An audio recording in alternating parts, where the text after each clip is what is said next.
higher, when it falls farther. Which the example for that is, as the Alter Rebbe gives an example in Likutei Torah and Rishi Pesach. When you get to a wall that is standing, and once the wall collapses, so then the bricks that are on top of the wall originally fall farther. Everything that's higher falls lower.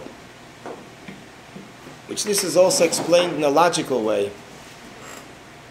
That the reason that kol agavei, everything that's higher, falls lower, because it is from a higher level, it has the potential to refine and elevate something that's on a lower level. I heard when the Twin Towers were built, they built it in such a way, if it falls this way, not this way, so damage would be less. It was a whole calculation. Oh yeah? That it falls straight. Damage, but if it would fall, the other way, the damage would be much more. Right, for the buildings around them. It fell, really. But Lepel, I think the foundations were not. The foundations were strong foundations. They were talking about foundations against earthquakes, but I don't know exactly what. They were discussing it later, how strong it was. And therefore the person needs the piavaya, he needs the spiritual spark that is found in the bread. In order to receive life, being sustained from the sparks that are in the bread, which actually, they are from Elam Ateo. The sparks that are found in the lower worlds, which is the plant world, the animal world, the silent world, is all from the Elam Ateo, from the world of chaos, a spiritual world, completely spiritual. And they are found and they descend, these sparks descend into physical matters here. And this is when we do a mitzvah with a certain object, we elevate them and return them to their original status. The same thing is also in regard to garment and a house.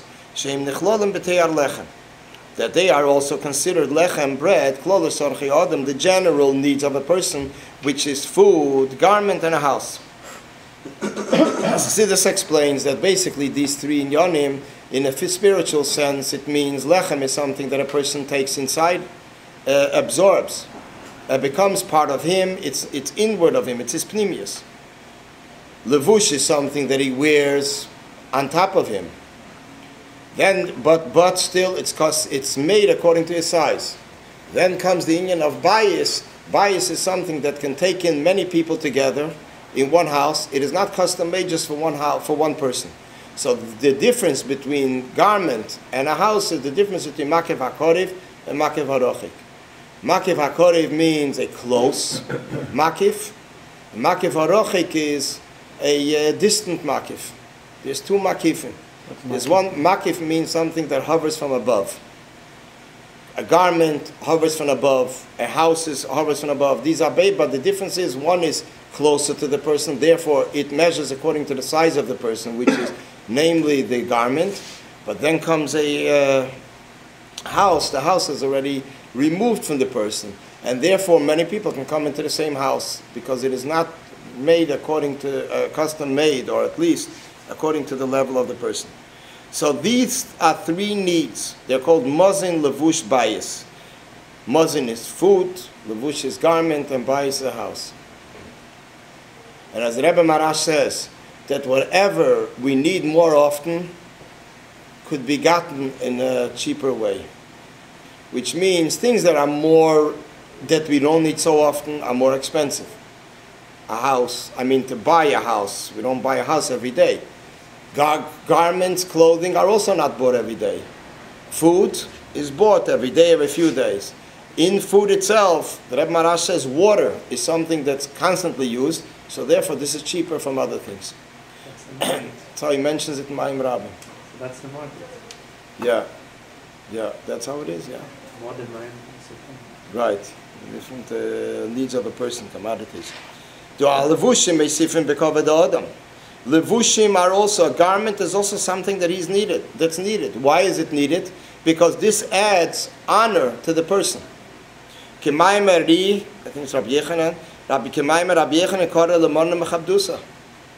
Yechanan referred to garments as mechabdusa, honoring.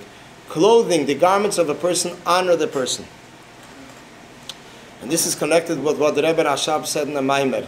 In Megillah Nikras, Tofrish Ayin Hey, 1915. That the Rebbe Marash once said, in Yiddish the expression is, I'll say it first in Yiddish, for the Levushim von a Menschen kann man aufheben a Menschen gar hoch, und for the Levushim von a Menschen kann man herabniedern a Menschen gar niedrig. For the garments of a person, you can raise a person very high, and you can bring down a person very low, depending what he wears. Like I told once, I mentioned the story that the Rebbe told. I think it's a story from the Alter Rebbe's time. The Alter Rebbe mentioned the story that there was a balagola and a rich person coming into the city. What's a balagola? Balagola is a coach driver. Balagola should be very international now. Is a coach driver, and then you have the gvir, a rich person. They're coming to a city for Shabbos. They come into the city. Right before they come into the city, the wagon falls into a ditch, comes all muddied up, and that's it, and there's no one home. They have to figure out what to do now. The gvir is all dressed with his clothing ready for Shabbos, and the balagola needs to go down to pull the wagon out. So here something else, something different happened. Mamish, exceptionally different. Instead of the balagola getting involved, the gvir got involved. The rich person got involved. With his suit and everything, and he got involved in schlepping this wagon, and schlepping. Avaisis, the balagola, the coach driver, was a smart guy, so he just stood at the side as a spectator and was watching the whole event. No. Eventually, they got the wagon out of the ditch, and they managed to continue their trip, and they came into the city. They come into the city where there's Yidden there, and usually the Yidden in the cities would look for orchim, for guests, anybody that needs a house, a host, and they looked at the two people. So they figured like this: the one that's all muddied up, the gvir, he must be the balagola. So not too many people are really running for him. The one that's mamish lifiyerech, the balagola, he was shalei be'erech. I mean, he looked more appropriate than the other one. And Memela, they figured he is the rich person. So they took him in, so everybody was fighting to have him as an erach, as a guest. And the other one, the gvir, ended up with whoever was willing to take him, especially with dirty clothing and everything. I heard the story a little bit different. Yeah. But the balagola was, I think, eating, and he was near opening that time when the wagon started to drown. Yeah.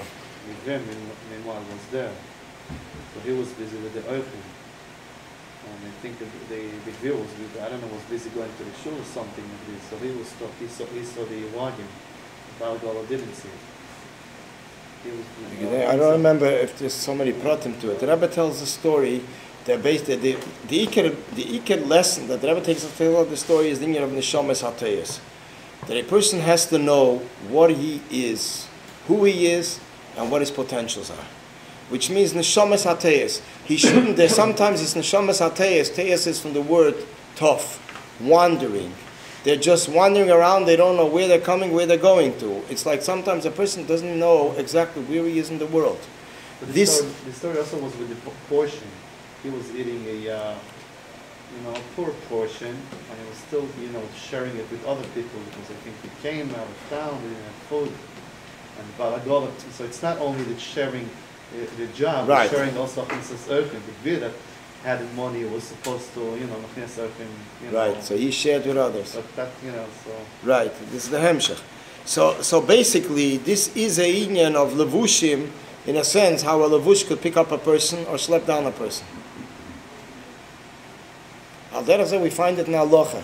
In Halacha we find that an apetrupus for Yesemim, it says that he's permitted to use the money from the Yesemim, for the orphans, to buy clothing. If this is something that will be a benefit for them. Because by him wearing more expensive clothing, it is something that his opinion will be accepted, his voice will be heard, and therefore he's permitted to do it. Guardian. A guardian. Al derech, like it would be also a I think also a brother that takes care of the Yerusha thing. So if, since he is the Achroi, the responsible one,